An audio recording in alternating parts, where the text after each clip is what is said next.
I got to tell you right off the top of the show today that I believe that most conservatives operate much more on logic than the other side does. I think the other side is all about getting in touch with its feelings, but it doesn't necessarily ever try to figure out beyond, well, what makes you feel good isn't always the best solution because what makes you feel good can be very costly and create all sorts of other problems. It's a bit like, bed hopping. Eventually, it makes you feel good, I guess, physically, but eventually it can lead to all sorts of other issues, disease or unwanted, shotgun marriages, those types of things. But on the conservative side, it seems that people are much more disciplined and restrained and logical. And you often try and say to yourself, well, that's because we're smarter. But even on our side, you've got a few people out there, I think, sometimes who are two bricks shy of a load or a couple of beers short of a six pack or not the sharpest tool in the shed. And I cite this because I mentioned this on the air yesterday. When you're talking about fake news or news of any kind, even real news, which you deal in facts, and that we say it's fake if they're not dealing in facts, or that it's a phony site that's purporting to be factual but isn't, something along those lines.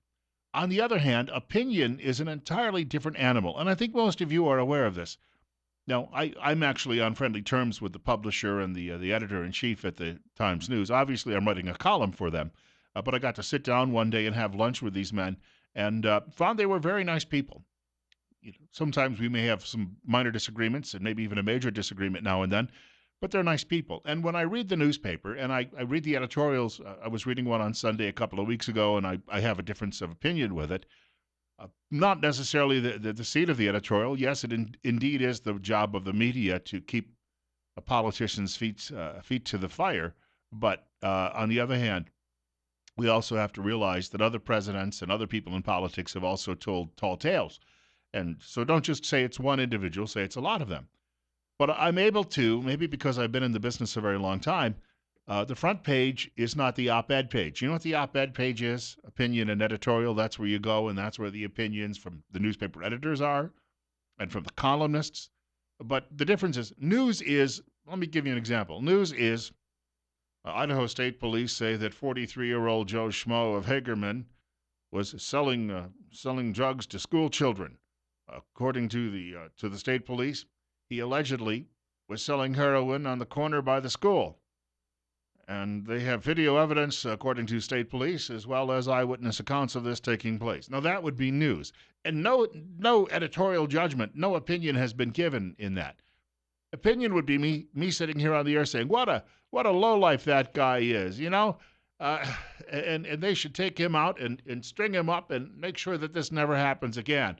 And this happens because we have liberals out there who think it's okay to promote drug use. That's an opinion.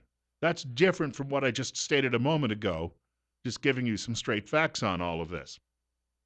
So I'm able, when I read the newspaper, to go to it and understand that a young woman writing a really good story about wastewater treatment issues in Kimberly is not giving me any sort of political viewpoint of her own. She's just writing that story. When I go to the op-ed pages, though, then I know I'm going to see opinions, and some of them don't always match with mine. I don't necessarily get infuriated and rush downtown and demand that they have a different opinion, that it match mine exactly. And if you go to our website, we have something similar that's going on. When I post something, sometimes if I have an interview on, I just post the interview to our website later on with a YouTube video and some details about what the discussion was all about. In fact, the discussion I had earlier this week with Twin Falls City Manager Travis Rothweiler, I've posted that with just a few details about what took place, and then you can actually, if you didn't get a chance to hear it, you can go to the video and you can look at the video and listen to what we actually talked about. And there was no opinion going on my part in that, so that's just a straight post to our website. On the other hand, if I'm offering an opinion on a subject, when you go to our website, you'll notice the headline, and then you'll notice in parentheses right after the headline, opinion, which means it's not me writing a news story about Joe Schmo, 43 years old from Hagerman, getting arrested for selling heroin. It's about my opinion on something. So yesterday, and I've brought this up on the air the last couple of days, the city of Boise passed a resolution the other day, and it's calling itself a city of welcome. City of welcome, which And I used a couple of big words to describe what that means. Euphemism. Now, maybe you're not familiar with what that word means, but it means substituting one word for another to try and sometimes just clean something up. Manure is a euphemism for something you could say that is worse. You get that. Do I have to explain that one? I don't think so. All right. So euphemism is just basically, but it can also be used to play a bit of a verbal shell game to try and keep people away from what you might really be up to. And we talk sometimes about this. We refer to semantics, which is how you present something. There's a great book written by the late Senator S.I. Hayakawa from California that I read when I was in high school, and it was just called On Semantics. That was his area of study. But it's how you can use language and shift language around. It's like AP likes to say undocumented immigrant because the folks at AP long ago decided that illegal alien was mean. So we're not going to call lawbreakers lawbreakers any longer. We're going to just say, a drug dealer is an undocumented pharmacist. So I wrote this piece for our website about what Boise did. And I said, all right, here's the wire copy as well. But this is a verbal shell game going on because what they really are trying to do is say they're a sanctuary city, but without saying it. And in my view, this is why this is going on. Number one, it's a few days after the president's executive order on refugees and immigrants, the vetting process, and how we should have a stronger vetting process and a temporary pause on people coming here from some countries. It is also taking place as we have a huge debate around this country about building a border wall. So you have a lot of places in this country, the more liberal cities and counties, and in some cases states, that are trying to defy the federal government. On the other hand, we're also discussing in the Idaho legislature a crackdown from the state level on people who would try and impose a sanctuary policy, that is, not cooperate with immigration officials if indeed we have people who are here illegally. So if I'm in a city where we still want to maintain the notion that we're a sanctuary city, but I don't dare say it because I might lose state and federal funding, I'll just shift the words to city of welcome. You get my drift? And that's what I think they're up to. Do I know that that's what they're up to? No, I don't have the facts, but I have an opinion, which is why the headline on my piece says opinion, and this is where I think this is going. This is an attempt to get around losing some funding from state and federal governments by calling yourself City of Welcome instead of Sanctuary City. And a lot of people may agree with me on that. After I posted this to our website, one of my coworkers actually attached it. We have a News Radio 1310 KLIX Facebook page. He posted a link to my post on our Facebook, or rather our web page on our Facebook page. And with that, some guy said, oh, this is fake news. This is no better than the liberal media. Well, dude, I don't know where you grew up or what school you went to. Obviously, it was a public school. But it says opinion. And maybe you don't understand some of the words, euphemism, and semantics, but you should if you're going to be commenting on this. And maybe he didn't get beyond the headline. But if you'd actually read what I said, you might understand what I'm suggesting is taking place here. But the guy didn't have time to do that. And he claims to be one of ours. And so here you go. This when I was involved heavily in the Tea Party movement, it used to gall me because we had a rally one time at the state capitol where I was living. We had about 1,400 people turn out.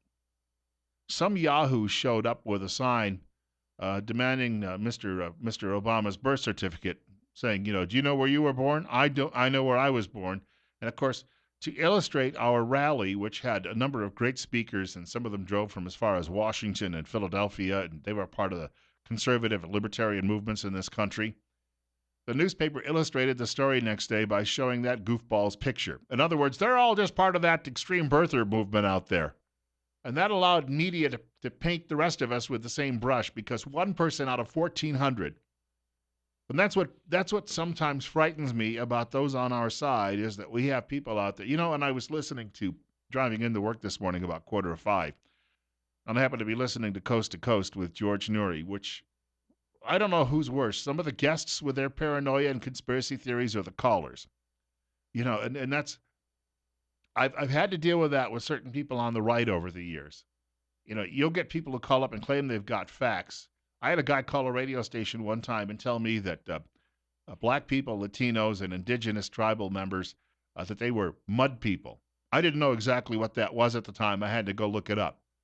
But he said that he had evidence of this because Professor I.M. Kooky wrote about it on Professor I.M. Kooky's website. Now, Professor I.M. Kooky, he got his PhD from some mail order school, the Ku Klux a mail order school of post office box. They don't actually have a campus, just a post office box. And so, therefore, he's an expert because he has his mail order PhD from some post office box somewhere, in the middle of nowhere. So, therefore, the paranoid conspiracy theory caller told me that this was true. I disrespected his opinion that day. And I'll tell you why I disrespected his opinion that day. Some opinions out there, I tried to make mine, and I tried to point out that the shift in words and language in that opinion about what Boise did is pretty close to Sanctuary City. And I think that that's a logical conclusion. Some people out there, their opinions are just harebrained crazy. I heard a guy yesterday on George Norrie's program on Coast to Coast, one of these other guys talking about how they faked the moon landing. And every time they say, well, I was watching a video on YouTube about it. Well, I've actually talked to people who flew into space. Okay, I met some of them, astronauts and the like. I just, but if it fits your confirmation bias, then you're willing to accept whatever kooky scheme people throw at you. And it doesn't matter how many people may come back and show you evidence to the contrary. Then you're going to say, well, that's all just, that's the government. And you're worried about the black helicopters spinning around outside your home. So, yes, indeed, there are some people out there whose opinions are a little on the faulty side, but that's simply because they've chosen to live on the faulty side. Bill Colley with you this morning on Top Story on News Radio 1310 KLIX and newsradio1310.com. And I do want to thank you for joining us. Just a couple of quick notes about today's program. There is no gun show today simply because we're taking a brief hiatus while we retool that show. And we're working on some of the changes on that. Plus, our previous co-hosts are very busy guys. The show has been so good for them. They have to devote more time now to their businesses for that reason, because they have to keep up with all of that. So just to let you know, we hope to be back next Friday with some of our gun discussion coming up after the 9 o'clock hour next week. And just a quick note, going to talk a little football later in the program, too, because football has become very politicized, and there is a big game coming up this weekend. Just a quick note, I want to mention coming up next week, Steve Millington will be here. In fact, because of football, I'm going to be up late Sunday. I don't get a chance to see this game very much any longer because of my schedule, so Steve's actually going to be filling in on Monday. Wednesday morning next week, I'll be back Tuesday and Wednesday, of course, Thursday, Friday, that's the plan. Wednesday morning, we'll be joined in studio by one of the medical professionals from Tripp Family Medicine right here in Twin Falls, located on Fillmore Street, directly across from the main post office. I'd like to remind you that Tripp Family Medicine is still looking for new patients. It's a family practice, and they can deal with you. It's not assembly line medicine. They can often see you on the very same day if you have a medical issue that arises. And remember, they've got a great motto: life's too short not to feel good. That's one of those breaks that's constructed just so the host can take a sip of water. Music to music, and then back on air. And so I'm talking a little bit about some medical professionals. I just want to remind you about our friend Dr. Christine Pickup as well. She's a doctor of audiology at Mount Harrison Audiology in Rupert. There are many choices available for hearing health care. You may be asking why you would choose Mount Harrison Audiology. Well, independence. Mount Harrison Audiology is the only independent, locally owned hearing health care practice in southern Idaho. That means more choices for treatment than just one brand and lower cost. Trust your hearing to a certified audiologist. Call Mount Harrison Audiology for your appointment today. The telephone number is 208-312-0957. I think that when it comes to medicine, we'd all like to have more of that local flavor, and you get that in cases with both of the offices we've mentioned in the last minute, is that they give you some attention you may not get somewhere else, and it's they're not driven necessarily by a certain quota they have to meet for the bottom line and the profit motive. I was talking about sanctuary cities a moment ago. In Texas, they're dealing with a sanctuary county. Well, you can only thumb your nose at government for so long and say that you're going to nullify existing laws. The governor of that state, his name is Abbott. He made a comment to Bill O'Reilly last night about how this will not happen in his state without some consequences. If you didn't see it, this is a short clip from the governor's appearance. So what are you going to do to Travis County, Governor?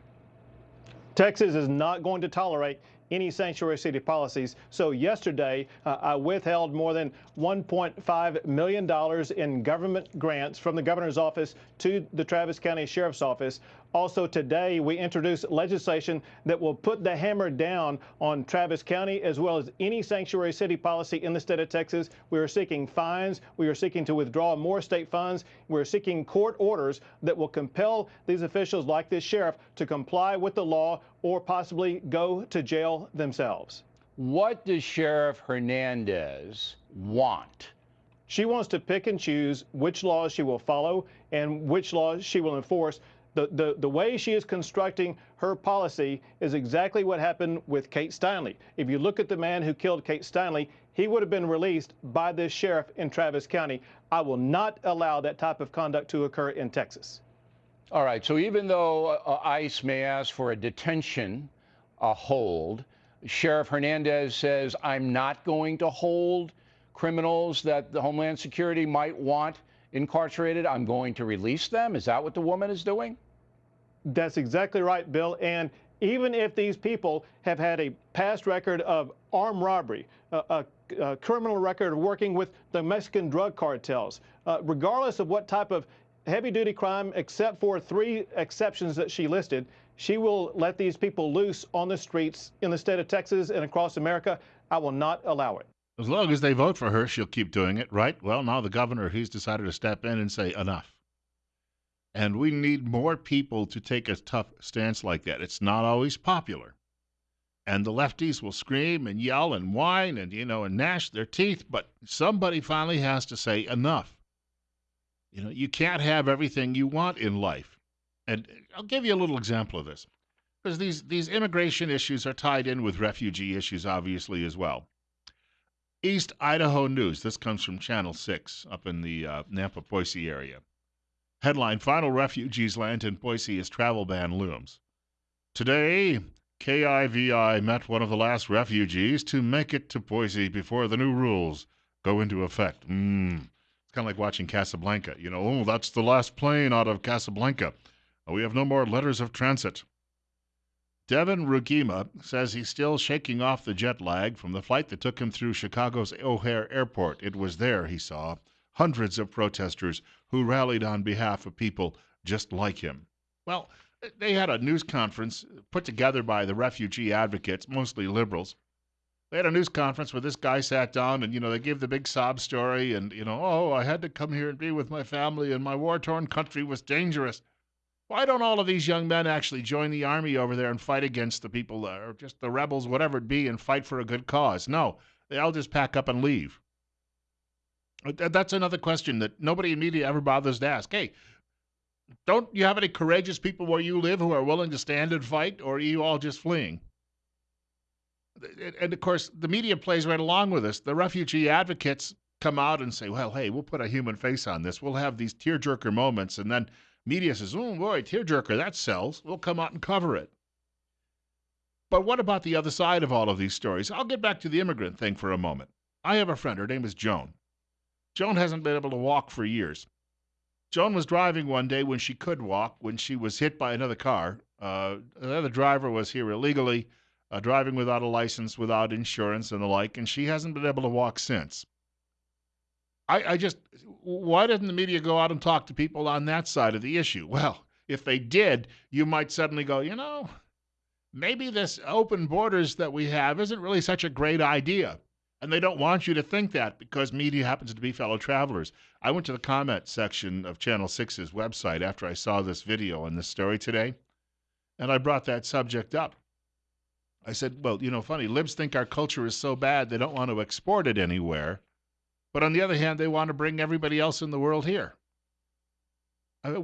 How could we possibly take care of the entire world? Are we going to bring all 7 billion of them here because conditions are bad where they happen to live? How about these people who'd like to get out of inner city Chicago and just avoid all of the bullets? The bullets are thicker than mosquitoes in summer there. How come we don't fly them into Boise and give them a stipend and free rent for 6 months and help them find a job? They're American citizens. How come we're not doing anything to help them? See, these are questions you throw at liberals, and they don't want to answer them because they know that logically what you're talking about makes sense, and they don't want to address that. Because the bottom line is they just need to bring people here from elsewhere to turn them into more liberals, tell them how to vote so they can vote for a free lunch too. That's ultimately what this is all about. Oh, but Bill, that's so mean-spirited. No, mean-spirited is my friend Joan who can't walk because due to liberal policies, somebody ran her down. 827. Telephone number if you'd like to reach Top Story today, 736-0300. 736-0300. Bill Colley with you this morning. It's, well, you're listening to News Radio 1310 KLIX and newsradio1310.com. But just a point about the website. If you're out of town, the website is, I'll get that out. The website is a great way to keep up with what's going on. You click on the Listen Live function, and you can hear us just about anywhere all over the world. A little bit more on all of this and talking about immigrants and building a border wall in order to try to stem the tide. And the woman who called here the other day and said it won't stop them. Well, what are they going to do? Flap their arms and fly over it? It's going to stop some of them. And it will stop likely a lot of them. This comes from Eric Erickson, who's was never a big Donald Trump fan, but he is a conservative talk show host in Atlanta, Georgia. And he was telling a story in his website, The Resurgent. He said he got a caller who called into his show last night and said, I would gladly fork over a few $100s to have my name on a brick that denotes I am committed to keeping my country safe. You had 62 million people vote for you, and many of them voted because of the wall. I bet several million would gladly pay $100 for an engraved brick. Set up a separate segregated fund that people can donate to, make it tax deductible, and even if you get just 10 million of your voters to pay $100 for a brick, you would raise $1 billion of the projected $7 billion in costs of the border wall. Raise the price and you may pay for the wall outright.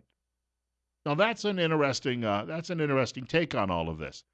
For all of the people out there who say we can't afford it, just turn to the public. We had a caller here the other day say he'd be willing to contribute to filling potholes in the city of Twin Falls. So clearly Americans, when it's a cause they're interested in, they would do it. And even if it's not going to be a brick wall, you might have a plaque, right? You could establish a plaque. We've got a short break. It's 8:30. It's 23 right now. And just a quick note, we're going to have some warmer weather coming up. But as I said yesterday, we're not likely out of the woods when it comes to the cold. If you're having problems heating your home, you need to call the pros at Ramsey Heating and Electric in Burley. They'll come out and they'll get the job done, and they'll get it done right. They'll get it done right the first time. Problem-free cozy winters are found at Ramsey Heating and Electric, 2600 Overland Avenue in Burley. Telephone number 678-0459. That's 678-0459. Ramsey Heating and Electric, where they sell warm winters and cool summers.